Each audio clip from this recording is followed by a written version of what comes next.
धीरं राजीवनेत्रं रघुवंशनाथं कारुण्यरूपं करुणाकरन्तं श्रीरामचन्द्रं शरणं प्रपदे मनोजवं मारुततुल्यवेगं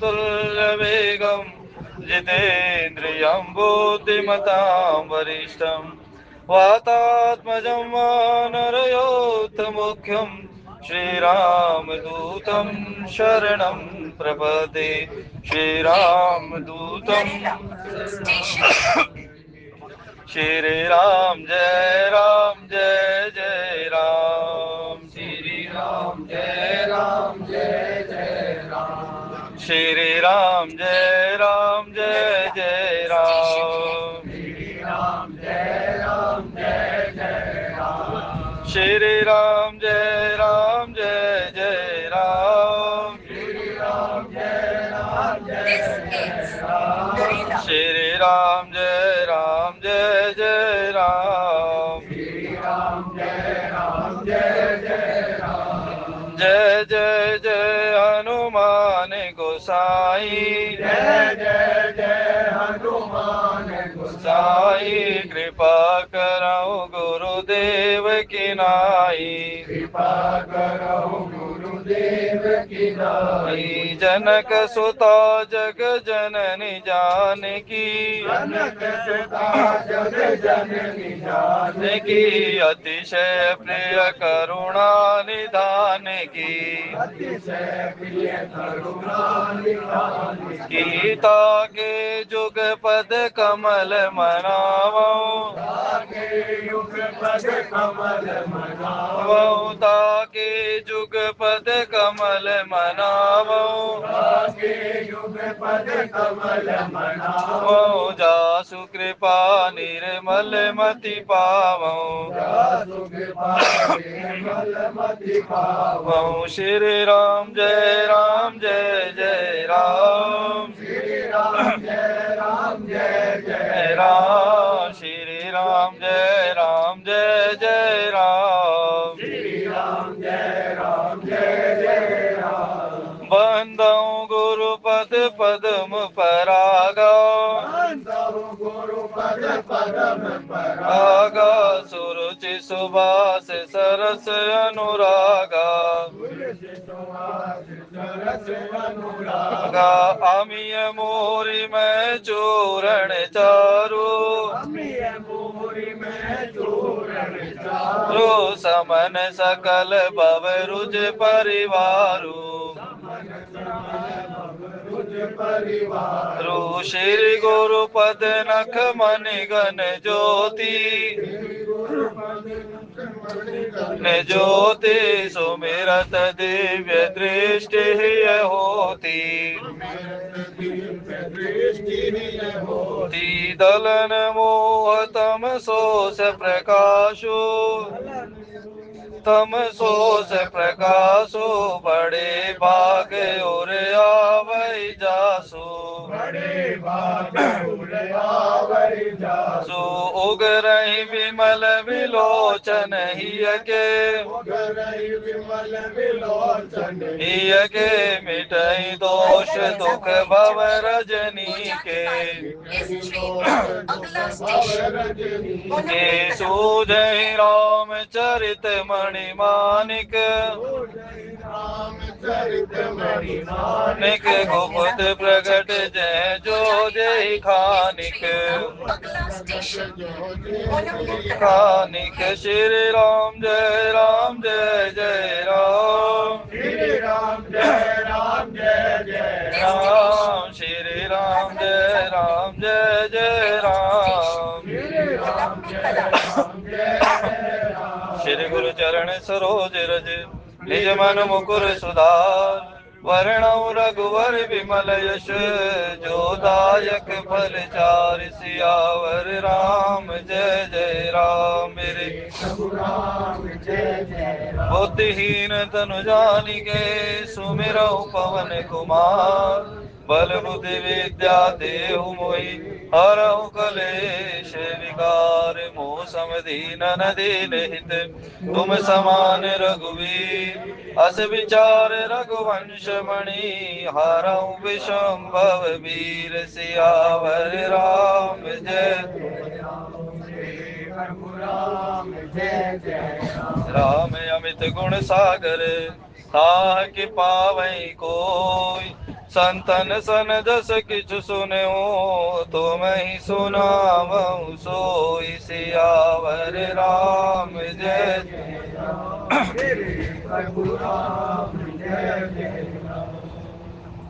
भारद्वाज मुनि बसहि प्रयागा जिनहि राम पद अति अनुरागा तापस दम सम दया निधाना परमारथ पथ परम सुजाना माघ मकर गत रवि जब होई तीरथ पति आवे सब कोई देव तनुज की नर नर श्रेणी सादर मजहि सकल त्रिवेणी पूजहि माधव पद जल जाता परसि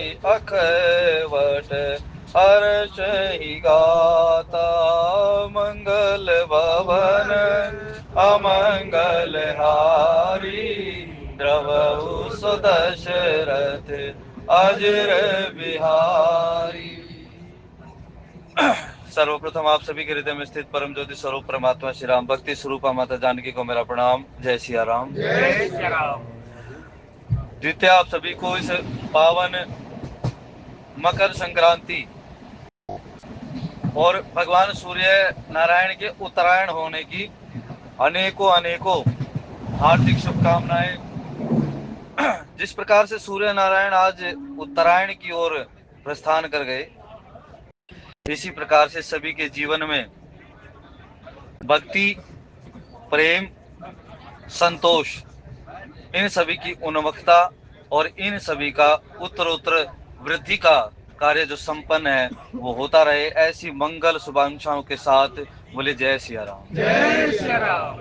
माघ मकरगत रवि जब होई तीर्थपति आवे सब कोई। तीर्थपति यानी प्रयाग। प्रयाग का भी अपना महत्व है, इसका अपना नाम है, अपनी महिमा है इसकी।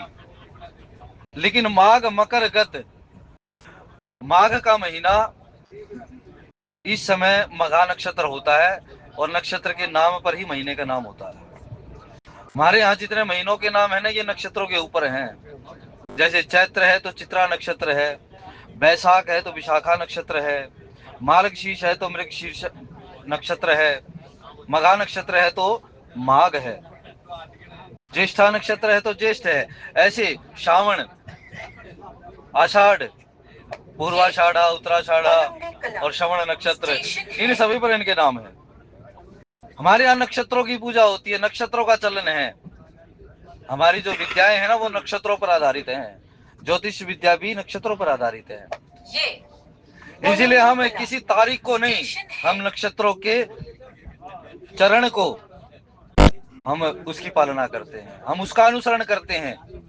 नक्षत्र का अर्थ होता है न क्षरती न चरती, जिनका क्षरण नहीं होता और जो चलते नहीं है, जो स्थिर हैं, उनको कहते हैं नक्षत्र। इन्हीं नक्षत्रों में हमारे जो चंद्र, सूर्य आदि जो नवग्रह हैं, ये इनमें विचरण करते रहते हैं। विचरण करने को गोचर कहा जाता है।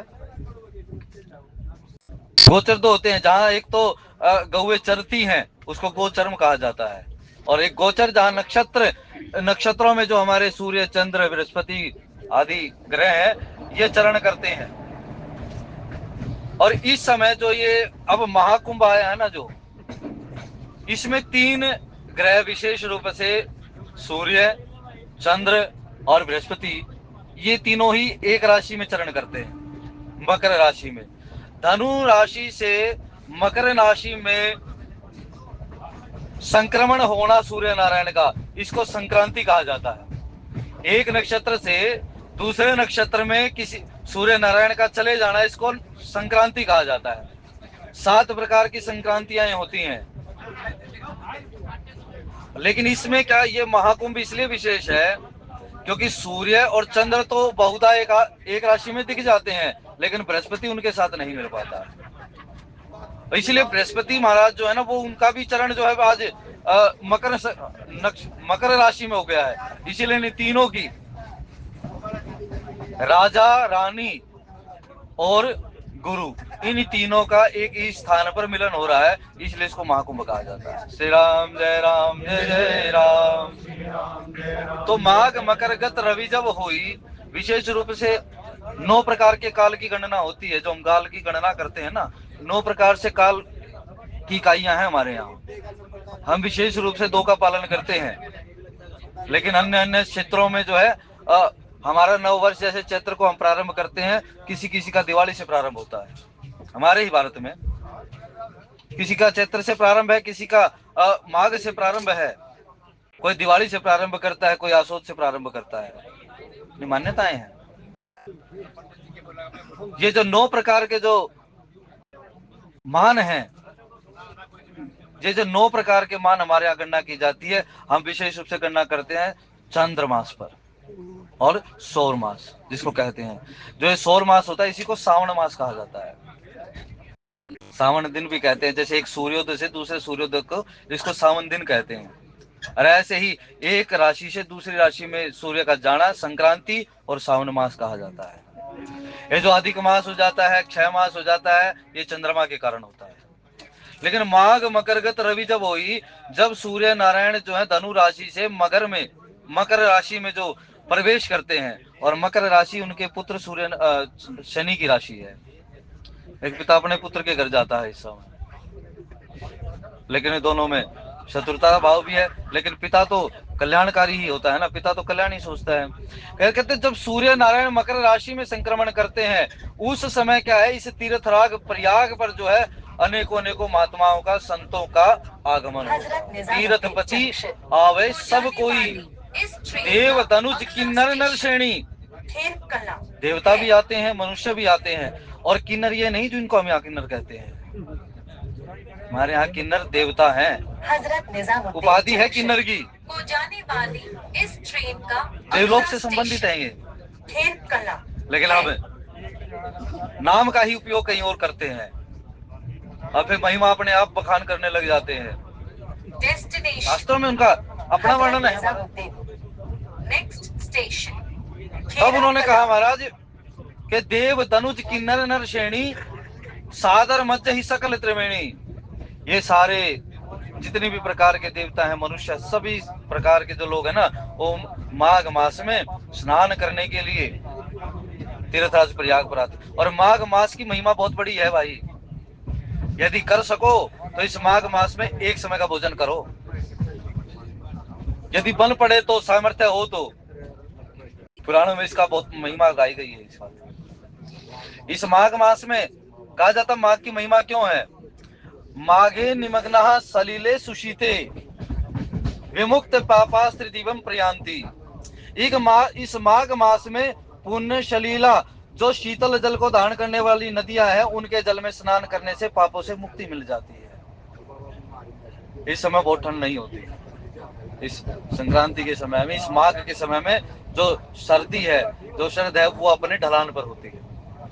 इसलिए इसी समय से जो है ना, ठंडे पानी में स्नान करने का आरंभ हो जाता है। तो इसलिए कहा माघे निमग्नः सलिले सुशीते, विमुक्त पापास्त्रिदिवम प्रयान्ति।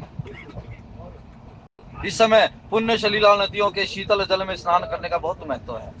और माघ मास की महिमा कैसी बताई गई, कहते हैं पद्म पुराण कहती है इस बात को कि पद्म पुराण और मत्स्य पुराण दोनों में वर्णन आता है, जितना भगवान को तप दान जप योग आदि प्रिय नहीं है ना, उतना इस माघ मास में माघ स्नान करना प्रिय है। व्रतैर दानेश तपश्चास्मि यथा न प्रियते हरि, माघ स्नान मात्रेण यथा प्रियांति केशवः। जितना भगवान को व्रत प्रिय नहीं, जितना भगवान को दान प्रिय नहीं, जितना भगवान को तप प्रिय नहीं, इतना भगवान को माघ मास में मात्र स्नान करना ही प्रिय है भाई। इसलिए माघ मास में स्नान करने का बहुत महत्व है। अनेकों अनेकों प्रकार की इसमें महिमा है। फिर बता गया, प्रियते वासुदेवस्य सर्व पापापनुत्तये माघ स्नान प्रकुर्वित स्वर्ग लाभाय मानव। इस माघ मास में यदि कोई स्नान करता है, भगवान की प्रीति के लिए यदि स्नान करना, यदि किसी को मुक्ति चाहिए, किसी को यदि सुख की कामना है, स्वर्ग की प्राप्ति की कामना है, और किसी को भगवान की भक्ति की भी कामना है, तो उसे माघ स्नान प्रकुर्वित, माघ का स्नान करना चाहिए भाई। श्री राम जय जय राम। इस माघ मास में ब्रह्म वैवर्त पुराण दान करने का बहुत महत्व है। किसी जिज्ञासु को आप ब्रह्म वैवर्त पुराण दान करें तो भी महाराज आपको उत्तम गति प्राप्त होती है। महाभारत के अनुशासन पर्व में आता है, वहां बताया गया भगवान श्री कृष्ण के द्वारा कि ये जो माघ मास है ना भाई, इस माघ मास में कहा गया 10 तीर्थ सहस्त्राणी तिस्रः कोट्यस तीर्थ तथा सम आगच्छन्ति माघ्याम प्रयागेतु वर्तशवः। यानी इसमें कितने बताए गए? 3,10,00,000 तीर्थ जो है इस समय माघ के इस स्नान में वह उस प्रयागराज में उपस्थित होते हैं। तो माघ मास में, और यदि भी तो कहा गया पुराणों में, तो स्मृति में ऐसा वर्णन आया, यदि आप ना जा पाओ, हमारे पिताजी कह रहे थे ना कि आप ना जा पाओ प्रयाग में, तो आप माघ मास का स्नान कैसे करोगे? ये पुराणों का वचन है। इस माघ मास में मात्र उस प्रयाग का ही जल शेष नहीं है। जहां भी आपको स्नान योग्य जल प्राप्त होता है वो उसी जल का स्वरूप है। आप यदि घर पर भी स्नान करते हो, उस प्रयागराज का स्मरण कर करते हो, वहां भी प्रयागराज के स्नान का फल मिल जाता है। सवर्णन है, ये अपनी बात नहीं है मेरी भाई। श्री राम जय जय राम। इसको पढ़ना है तो महाभारत पढ़िए। रामनिवास जी, ठीक बात है। जैसे पुराण में कहा गया, गंगा गंगेति योजना नाम शतैरपि सर्व पापा विमुक्तये विष्णु लोक स गच्छति। जो योजनों दूर से भी, हजारों किलोमीटर दूर से भी गंगा का नाम लेकर यदि स्नान कर लेता है, तो वो भी महाराज गंगा स्नान का ही फल प्राप्त करता है। और महात्माओं ने तो बड़ी एक सीधी सी बात और कह दी, यदि ना भी कर पाओ ना, ऐसा भी ना कर पाओ, तो कौवे जा रही हो ना, अगला स्टेशन, और कौवे के पीछे चलते जाओ, उनके खुर से लगी हुई रज यदि आपका स्पर्श कर लेती है तो भी माघ मास का स्नान मिल जाता है भाई। गौवों की इतनी बड़ी महिमा है भाई। नमो गोप्य श्रीमती वै सौर विजय, नमो ब्रह्म सुताभ्यश्च पवित्राभ्यो नमो नमः। सर्व काम दुगे देवी सर्व तीर्था विशेषणी पावनी सुरभि श्रेष्ठे देवी तुभ्यम नमो नमः। डेस्टिनेशन हजरत निजामुद्दीन। अरे हाँ, गौ में सभी तीर्थों का स्थान बताया गया। तो देव तनुज किन्नर नर श्रेणी सादर मध्य ही सकल त्रिवेणी, सभी लोग जो है इसमें स्नान करते हैं। देवता लोग भी, जितनी भी देवताओं की कोटियां होती हैं, जितनी भी मनुष्य की कोटियां हैं, सभी लोग इसमें त्रिवेणी में आकर स्नान करते हैं। और फिर वहां पर क्या करते हैं? पूजे ही माधव पद जल जाता, वहां पूजन अर्चन करते हैं वेणी माधव जी का, और परसी अखैवट हर्ष ही गाता। और वहां जो अक्षयवट स्थापित है ना, उसका बड़े हर्ष के साथ हर्षित होते हुए उसका स्पर्श करते हैं, अक्षयवट। और भगवान राम ने कहा, यदि आपको इतना ही स्नान का महत्व जानते हो ना, तो भाई सेवा से बड़ा कोई स्नान नहीं है। सेवा करने से बड़ा कोई स्नान नहीं है इस संसार में, क्योंकि सेवा करते करते व्यक्ति का मन निर्मल हो जाता है। लेकिन कुछ लोगों की कुटिल बुद्धि रहती है ना, वो सेवा तो कर नहीं पाते, लेकिन सेवा करने वालों पर आक्षेप लगाते रहते हैं कि तूने इतनी कमी रख दी, इतनी कमी रख दी। हम क्या, हमने खुद सेवा करी? हम खुद सेवा नहीं कर पाए और दूसरों की सेवा में हम कमी देखते हैं। लेकिन राम जी कहते हैं, माँ आपने मुझे कोई सेवा दी है, पिता दीन मोहि कानन राजू, जैसा भांति मोर बड़ काजू। पिता ने मुझे वन का राज्य दे दिया ना, तो मैं ऐसा मानता हूँ कि वहां पर मेरा बहुत बड़ा कार्य है। ये बात है। पिता की आज्ञा का पालन करना भी। धन्य जन्म जगती तल तासु, पिता ही प्रमोद चरित सुनि जासु। जिस पुत्र के चरित्रों को सुनकर उसके पिता को प्रमोद होता हो, जिसके पिता को आनंद होता हो। दिस इज पत्नी। मात पिता तनय मात पितु तोष निहारा, दुर्लभ जल निसकल संसारा। माता पिता की आज्ञा को यथावत मानकर पालन करने वाला जो पुत्र है, इस संसार में बड़ा दुर्लभ होता है। भरत जी ने नहीं मानी ये बात, लक्ष्मण जी ने नहीं मानी ये बात। भरत जी उस प्रयाग के पास जाकर कह देते हैं, प्रयाग कहता मांग लो। बोले मुझे नहीं मांगना। बोले 4 पदार्थ भरा भंडारू, कुछ भी मांग सकते हो चारों में से। बोले ये 4 जो है ना, कलगत हो ही पदार्थ चारी, तेईसी राम कहे कामारी। आप तो यहाँ आने पर दोगे, लेकिन मेरे नाम राम का नाम तो है, जहां बैठा हूं वहीं पर सुमिरन करने मात्र से ही मुझे सब कुछ प्रदान कर देगा भाई। शास्त्र इस बात को कहते विस्मृति ही कृष्ण पदार विंदयो, शृणोत्य भद्राणी शमम तनोति च। भगवान श्री कृष्ण के, भगवान श्री रामचंद्र जी के चरणार विंदों की जो स्मरण करता है, जो उनका ध्यान करता है ना, उसका सत्व शुद्धि बढ़ जाती है, यानी सात्विक बुद्धि बढ़ती है। उसके जो ज्ञान का विस्तार होता है, और ज्ञान भी कैसा विस्तार होगा, वह विज्ञान रूपी ज्ञान उसका विस्तारित हो जाता है। केवल और केवल भगवान श्री हरि के चरणार विंद का ध्यान करना भाई। विस्मृति ही कृष्ण चरण पदार विंदयो, क्षीणोत्य भद्राणी। भद्र का मतलब होता है अच्छा। भद्रं करने भी शृणुयाम, हम अपने इस कानों से अच्छा सुने, हम अपने इस नेत्रों से भद्रम देखें, और हम अपनी वाणी से अच्छा बोलें। हमारी वाणी का महत्व ही तब है। इसलिए ये प्रयागराज है ना भाई, इसका स्मरण करके भी यहाँ भी स्नान कर लोगे तो भी उसी का फल है। क्योंकि इस समय जो सारा जल हो रहा है, पृथ्वी का पूरा जल जो है, इस भारत भूमि पर विशेष रूप से जो भी जल आपको स्नान योग्य दिखाई देता है, वो भले ही घर पर है, भले ही तीर्थ पर है, किसी भी स्थान पर है, वहां यदि आप चले जाते हो, वहां भी स्नान करते हो उस प्रयागराज का स्मरण करके, तो भी आपको प्रयागराज के स्नान का ही फल मिलता है।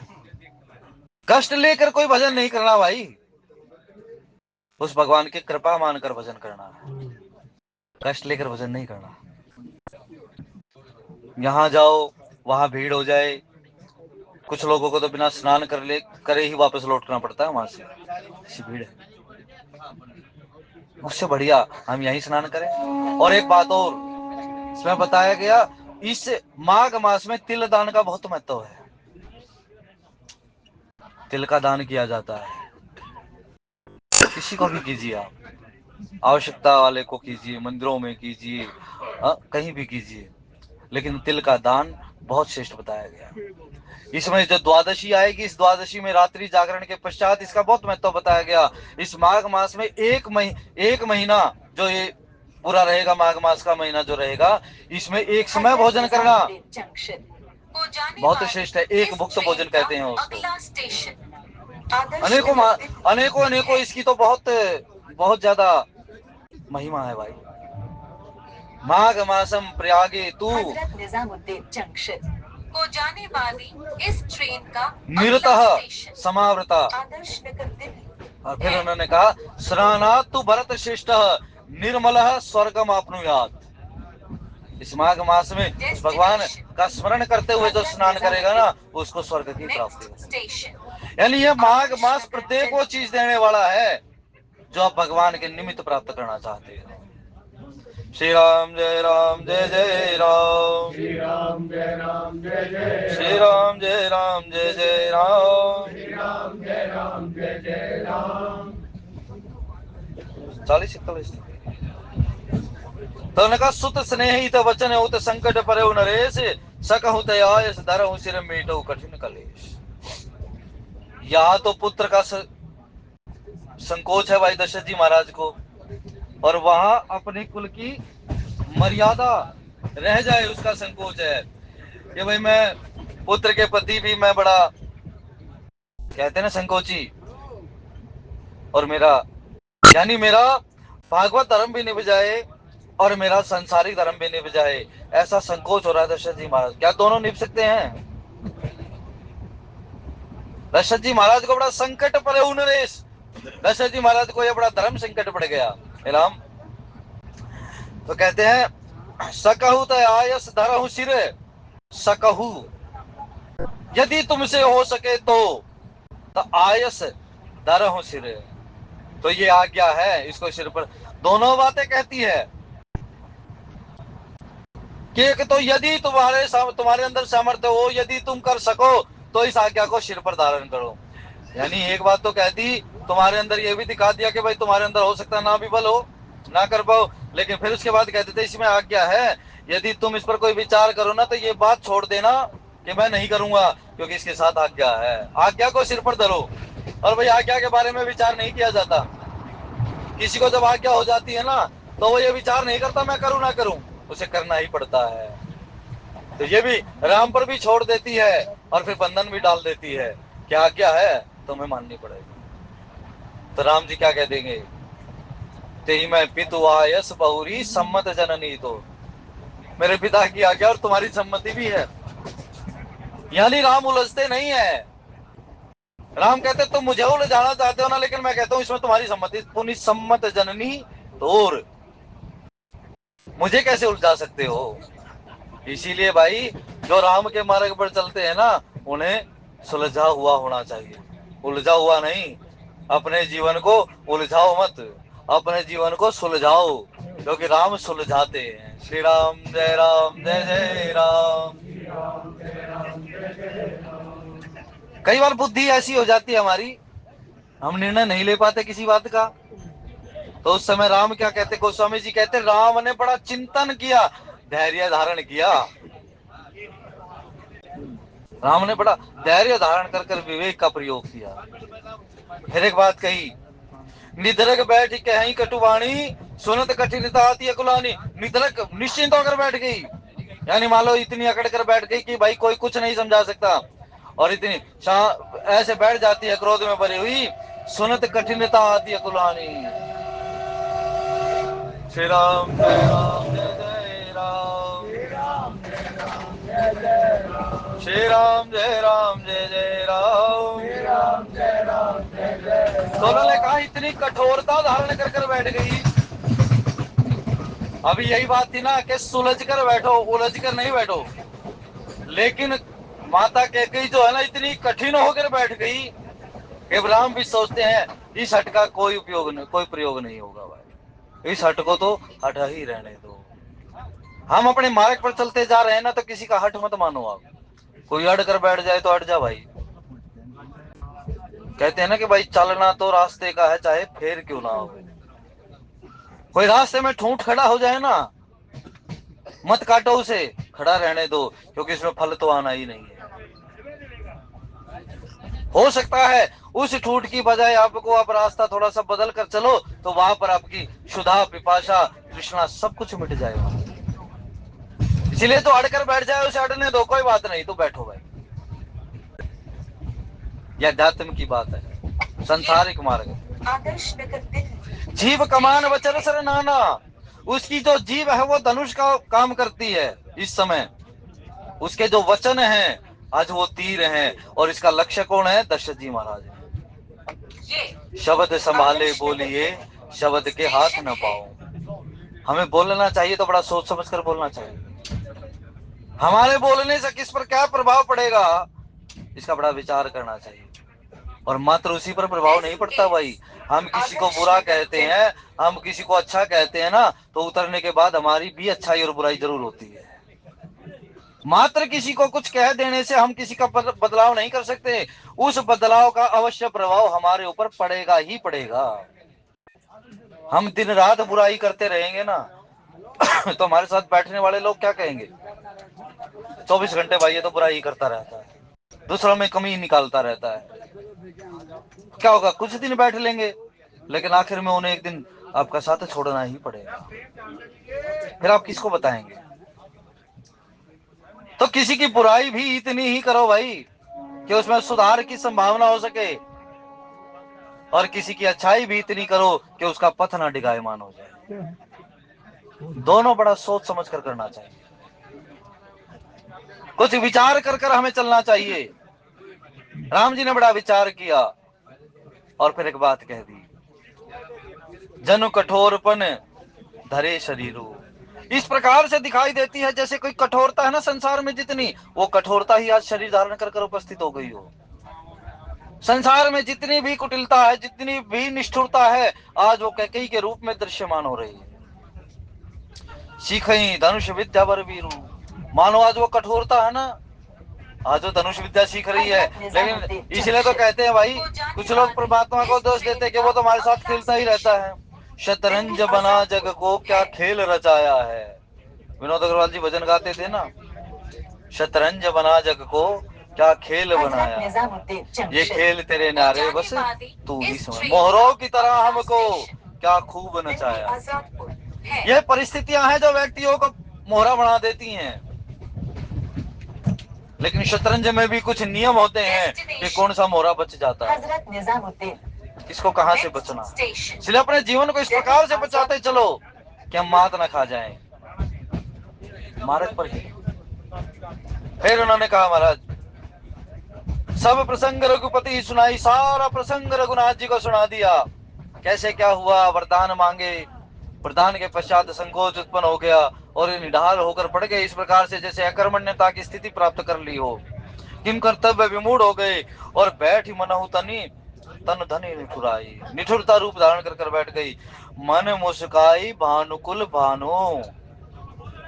अब कोई आपको बहला रहा हो तो या तो आप ये बात करेंगे कि कोई कह रहा है ना तो हम भी उसी की बातों बातों में बात मिला दें, लेकिन ये क्या हो गया, वो कुछ कह रहा है ना तो हम हल्का सा मुस्कुरा दे, तो सामने वाले व्यक्ति के अंदर दोनों बातें उत्पन्न हो जाएंगी। या तो वो सोचेगा कि बड़ी बड़ा प्रसन्न है, और या फिर ये सोचेगा कि भैया मेरा मजाक उड़ा रहा है। तो दोनों ही बातों में, लेकिन जो प्रसन्नता वाली बात है ना, वो भी अपनी तरफ नहीं लेकर जाएगा। वो ये मुझे देखकर हंस रहा है, इसका मतलब मेरा तिरस्कार कर रहा है, तो ये बातें भी।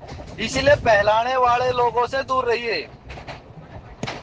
यदि परिस्थिति बस ऐसे लोगों की संगति हो भी जाए तो शांत बने रहिए महाराज। राम कहते हैं किसी भी विपरीत परिस्थिति में बड़ा धैर्यवान होना चाहिए, और जब धैर्यवान हो जाओगे ना महाराज, राम सहज आनंद निधान। ये धैर्य हमें, विचारशीलता, ये विवेक हमें अंदर का आनंद प्राप्त करवाएगा भाई। ये जो भीतरी आनंद है ना, ये ऐसे बोलने बोलने से नहीं आता। ये जो भीतर आत्मा का जो आनंद है ना, सहज आनंद निदानु, जो सहज आनंद है ना हमारा, ये बोलने से नहीं आता। ये तो महाराज धैर्य धारण करो, परिस्थितियों में सुलझे रहो, और उस धैर्य के साथ विवेकी बने रहो, और फिर अंतर्मुखी होकर अंतर सुनिए, अंतर्मुखी हो सुनिए सितार। राम अमृतवाणी में लाइन आती है, अंतर्हित हो सुनिए सितार। अंतर की वाणी को सुनिए, फिर सहज आनंद की प्राप्ति कर पाओगे। बोले वचन विगत सब दूषण, वाणी के 18 प्रकार के जो दोष होते हैं, उन सभी दोषों को हटाते हुए राम जी ने बड़ी मृदु वाणी बोली भाई। और यहाँ वर्णन आता है अत्यंत मृदु चित्तत्व। राम जो है अत्यंत ही मृदु चित्त वाले हैं, और उनका जो करुणा है ना, ये उनका सहज गुण है। कारुण्य आत्म गुणस्तेष आर्ता नाम भीतिवार कहा, ये भगवान का सहज गुण है करुणा, कारुण्य। इसलिए कारण बिन रघुनाथ कृपा, बिना कारण के कृपा कर देते हैं। और फिर कहा, राम जी एक बात कहते, बोले वचन विगत सब दूषण, मृदु मंजुल जनु बाग विभूषण। बाग का मतलब वाणी, विभूषण वाणी शोभित हो रही। राम नाम बिनु किरान सोहा, देख विचारित आगे मत मोहा। राम जी इस वाणी का बड़ा सुंदर बखान करते हैं। सुन जननी सोई सुत बड़ भागी, ये बातें कौन कह सकता है और कब कह सकता है, उसका आचरण हो। सुन जननी सोई सुत बड़भागी, जिसने पुत्र का कर्तव्य जाना हो, जिसने शिष्य का कर्तव्य जाना हो, जिसने आश्रित होने का कर्तव्य जाना हो, वही इस बात को कह सकता है। सुन जननी सोई सुत बड़भागी, आज मैं बड़भागी हूं। हम यहाँ कह तो रहे हैं कि राम ने कहा, लेकिन राम अपनी बात कह रहे हैं। सोई जननी सुत, सुन जननी सोई सुत बड़भागी, जो पितु वचन है, जो पितु मात वचन अनुरागी। ऐसा पुत्र बड़भागी है, बड़भागी अंगद हनुमाना, चरण कमल चापत। वहां संदर्भ क्या है? गोस्वामी जी कहते हैं अंगद और हनुमान को राम जी के चरण दबाने का, चरण चंपी करने का अवसर मिला, इसलिए बड़भागी है वो। और वहां जनक जी के लिए कहा गया वो बड़भागी हैं, उनके चरण धोने का अवसर मिला। तो यहाँ क्या कह रहे हैं? राम क्या कह रहे हैं? वो नहीं कह रहे कि वो पुत्र बड़भागी है, राम कह रहे हैं ये पुत्र जो सामने खड़ा है, इसी पुत्र को अपने माता और पिता दोनों की आज्ञा का यथावत पालन करने का अवसर मिला, इसलिए मैं बड़भागी हूँ। क्योंकि कोई भी माता पिता को जिस प्रकार से मेरे माता पिता ने मुझे अवसर प्रदान किया ना, ये भाग प्रदान किया, किसी के माता पिता प्रदान नहीं करते भाई। श्री राम जय राम, जय श्री राम जय राम। माता पिता क्या सोचते हैं? हमारी संतान हमारे पास रहे। थोड़े दिन भी चली जाती है ना तो महाराज फोन पर फोन चले जाते हैं किसी के, माता पिता चले जाते हैं ना, हमारी चिंता होती है हमारे माता पिता को। लेकिन राम के माता पिता का 14 साल हो गए और तब ते साज सुधी आज पाई। अरे तब से तो महाराज कहते हैं आज हमारे आपकी सच्ची सूचना प्राप्त। 14 साल तक पुत्रों की कोई सूचना ही नहीं। तो सुन जननी सोई सुत बड़भागी, वो पुत्र बहुत बड़भागी है जिसके माता पिता उसे दोनों मिलकर उसे आज्ञा प्रदान करते हैं। जो पितु मात वचन अनुरागी, और पुत्र उनमें अनुराग रख ले। और ये कहेंगे राम कहते कहते नहीं, करते भी हैं। अनुराग का मतलब बिल्कुल, उन्होंने कहा ना तो आप बहते चले जाओ उसमें, बस कहा और तो चल दिए। दशरथ कहेंगे अरे मुझे बंदी बना लो, कोई बात नहीं। जब राजा पथ से भ्रष्ट हो जाए उसे बंदी बना लेने में कोई दोष नहीं है। लेकिन राम कहते नहीं, मैं नहीं कर सकता। क्या कही फिर कौशल्या कहती है पुत्र रुक जा ना, माँ मेरे माता की भी आज्ञा, पिता की भी। यानी मतलब जो कर्तव्य मिला ना उसको बस करने के लिए चल दिए, फिर जिन्होंने आज्ञा दी है फिर उसकी भी नहीं मानी भाई। श्री राम जय जय राम। क्योंकि भाग ऐसे ही नहीं बनते। और फिर कहते तने मात पितु दोष निहारा, दुर्लभ जननी सकल संसारा। ऐसा पुत्र जो इस माता पिता को दोनों को संतुष्ट कर दे, ऐसा इस संसार में पुत्र दुर्लभ है भाई। आज की कथा के भाव यहीं तक। भगवान शंकर माँ पार्वती हनुमान जी महाराज सदगुरुदेव महाराज के चरणों में समर्पित करते हुए बोले राजा रामचंद्र महाराज की जय हो।